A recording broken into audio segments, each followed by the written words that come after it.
जा चण्डी मधुकैटवादी दैत्यदलिनी जा महिष्वम्मोलिनी जा धूम्राक्षकचण्डमुण्डमर्दिनी जा रक्तबीजासनी शक्ति शुम्भनिशुम्भ दैत्यदलिनी जा सिद्धिलक्ष्मीपरा सा देवी नवकोटिमूर्तिसहिता मां पातु विश्वेश्वरी।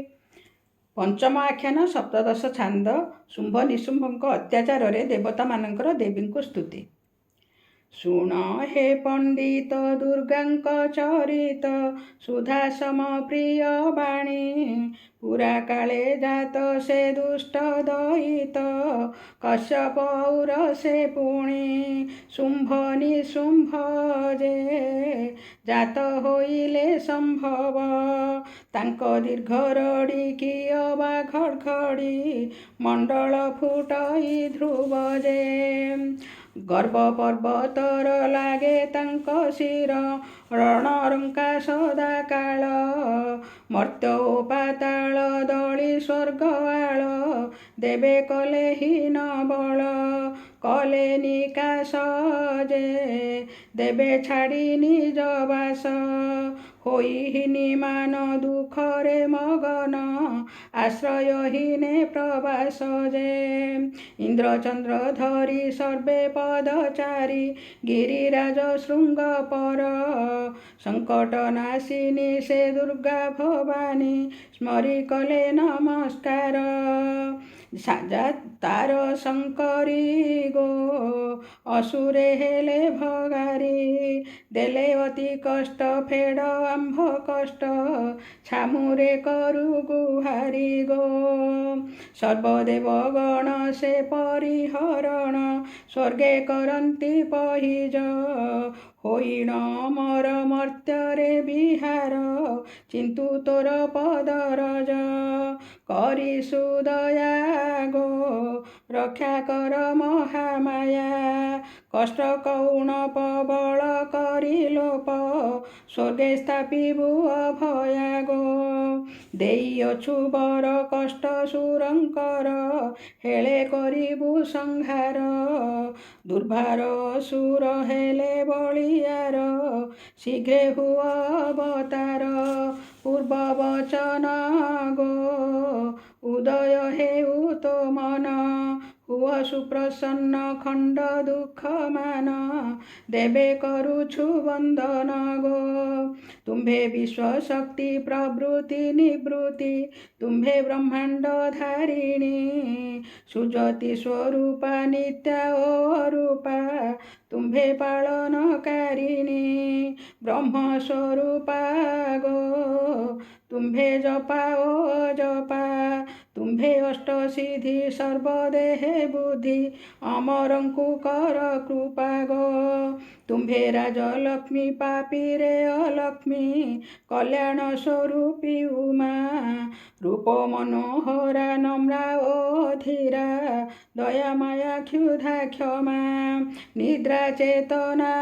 गो तुम्भे बना ओ बना महाभयंकरी शशांक शेखरी क्षुधा धर्मा उच्च मना गो तुम्भे जठराग्नि वनाग्नि चिताग्नि विभिन्न जाति गौरव तुम्भे क्लांति वृत्ति लज्जा रूप स्मृति शांति अशांति उद्भव श्रद्धा साधना गो वेद विद्या सनमान तुष्टि पुष्टि मूढ़ गूढ़ ओ सुदृढ़ तुम्भे कुमन सुमन गो अखिल ब्रह्मांड जीव रूपे रुंड प्रकांड स्थूल सूक्ष्म चैतन्य स्वरूप जीव मध्ये लोप सर्व प्राणी रक्ष भक्ष जगद्व्यापिनी गो ह्रस दीर्घ तु हि ध्वनि नागनर सुर रूप रे विहार सर्वशक्तिभिमानिनी गो कले पंच प्राण भक्ति रे स्मरण त्राण करु सर्व दुख होइण मर मर रे विहार ए विपदु मात रख ଦୈତ୍ୟ ତାପିତ ଯେ କଷ୍ଟ ସହିଣ ଅତ୍ୟନ୍ତ। ତୋର ଶ୍ରୀପୟର କୋଟି ନମସ୍କାର, ନାମ ତୋରଠୁ ସନ୍ତତ ଗୋ। ଜାହ୍ନବୀକୁ ଗତି କରନ୍ତେ ପାର୍ବତୀ, ଦେଖି ଦେବଙ୍କର ଗତି। ପଚାରନ୍ତି ସୁରେ ଦୁଃଖ ଭରା ଭରେ, କାହାକୁ କରୁଛ ସ୍ତୁତି। ହେଲେ ବାହାର ଯେ ତାଙ୍କ ଦେହୁ ଅବତାର, ମାତାଙ୍କ ଆଗର ସର୍ବ ସମାଚାର।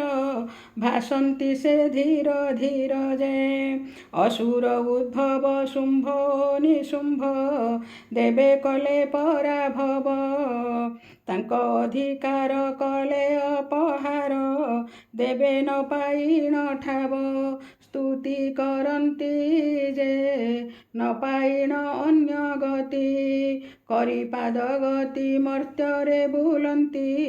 ମୋ ନାମକୁ ହୃଦେ ଚିନ୍ତି ଯେ, ହୋଇ କୃଷ୍ଣ ବର୍ଣ୍ଣା କୌଶିକୀ ଅପର୍ଣ୍ଣା, ପାର୍ବତୀ ଅଙ୍ଗୁ ଉତ୍ପନ୍ନା। କଳା ରୂପ ଭାଳି ନାମ ବହି କାଳି, ମର୍ତ୍ତେ ହେଲେ ଅବତୀର୍ଣ୍ଣା। ବିଶ୍ୱ ମୋହିନୀ ଯେ ରୂପ ଘେନିଲେ ଭବାନୀ, ହିମାଚଳ ଚୂଳେ ବସିଲେ ସୁଢଳେ, ଅସୁର ମାରଣ ଘେନି ଯେ। ଆବାଳୁ ତ୍ରିକାଳ ଲୋଟେ ପଦ ତଳ, ନାମ ଗରି ଗଳେ ମାଳ। ହୋଇଣ ଦୁର୍ବଳ କଟିଗଲା କାଳ, ଟିକେ ହେଲେ ମନେ ଭାଳ। ହେବୁ ନିନ୍ଦିତ ଗୋ ଏଥିକି ନୋହୁ କି ଭୀତ, କିଞ୍ଚିତ ତୋ ଦୃଷ୍ଟି ଆଶା ଯିବ ମେଣ୍ଟି। ଦ୍ୱିଜ ବୈଦ୍ୟନାଥ ଗୀତ ଯେ। ମୋର ମାତାମହ ମାଙ୍କର ଭକ୍ତ ଥିଲେ। ସେଇ ଦୁର୍ଗା ବିଳାସ ପୁସ୍ତକରୁ ଏଇ ଭଜନଟି, ଏଇ ଦୁର୍ଗାଙ୍କର ସ୍ତୁତିଟି ଉଦ୍ଧୃତ ହୋଇଛି। ମୋର ମାତାମହଙ୍କ ପାଇଁ ମୁଁ ଲେଖାଟିକୁ ମୁଁ ବର୍ତ୍ତମାନ ପରିବେଷଣ କରିଛି। ସମସ୍ତେ ମନ ଦେଇ ଶୁଣିବେ, ଆଉ ଭଲ ଲାଗିଲେ ସେୟାର କରିବେ, ଲାଇକ୍ କରିବେ, ସବସ୍କ୍ରାଇବ୍ କରିବେ। ଧନ୍ୟବାଦ। ରହୁଛି।